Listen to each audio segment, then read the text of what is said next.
ಹೊತ್ತಿಗೆ ಕೂಲಿಯನ್ನು ಬೇರೆ ಕೊಡಬೇಕೇನು? ಮೋಡ ಮಳೆ ಸುತ್ತದೆ, ಭೂಮಿ ಬೆಳೆ ಬೆಳುತ್ತದೆ, ನಿಮಗೇಕೆ ಕೊಡಬೇಕು ಕಪ್ಪ? ನೀವೇನು ನಮ್ಮಡನೆ ಉಡ್ತೀರಾ ಬಿತ್ತೀರಾ? ನೀರು ಹಾಯಿಸಿ ನಾಟಿ ನೆಟ್ಟರ ಹೊರೆ ಹೊತ್ತೀರಾ? ಇಲ್ಲದೆ ದಣಿದವರಿಗೆ ಅಂಬಲಿ ಕಾಯಿಸಿ ಕೊಟ್ಟಿರಾ? ನಿಮಗೇಕೆ ಕೊಡಬೇಕು ಕಪ್ಪ? ನೀವೇನು ಅಡ್ಡ ತಮ್ಮಂದಿರೆ, ನೆಂಟರೆ, ಇಷ್ಟರೆ, ಸಾಯಾದಿಗಳೇ, ನಿಮಗೇಕೆ ಕೊಡಬೇಕು ಕಪ್ಪ? ಚೆನ್ನಮ್ಮ ನಡುಗಿ ಸಾಯಬೇಡ, ಕುಳಿತುಕೋ. ಇಷ್ಟು ಕಷ್ಟದಲ್ಲೂ ಇಷ್ಟೊಂದು ಜಂಬವೇ? ಅದು ಕನ್ನಡಿಗರ ಹುಟ್ಟು ಗುಣ. ಕಿತ್ತೂರಿನ ಮೇಲೆ ನಮಗೂ ಅಧಿಕಾರವಿದೆ.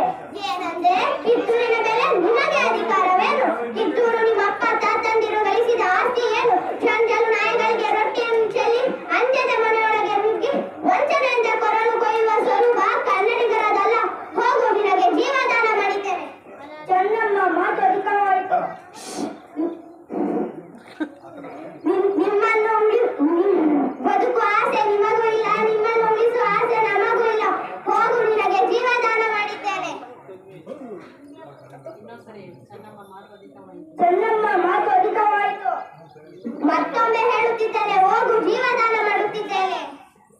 ಮುಚ್ಚುಬಾಯ್. ತಾಯಿಯ ಆಸ್ಥಾನಕ್ಕೆ ಬಂದು ತಾಯಿಗೆ ಎಚ್ಚರಿಕೆ ಕೊಡುವಷ್ಟು ಸೊಕ್ಕೆ ನನಗೆ ಇಲ್ಲಿ ಕಟ್ಟಡ ಮಾಡುವ ಅಧಿಕಾರ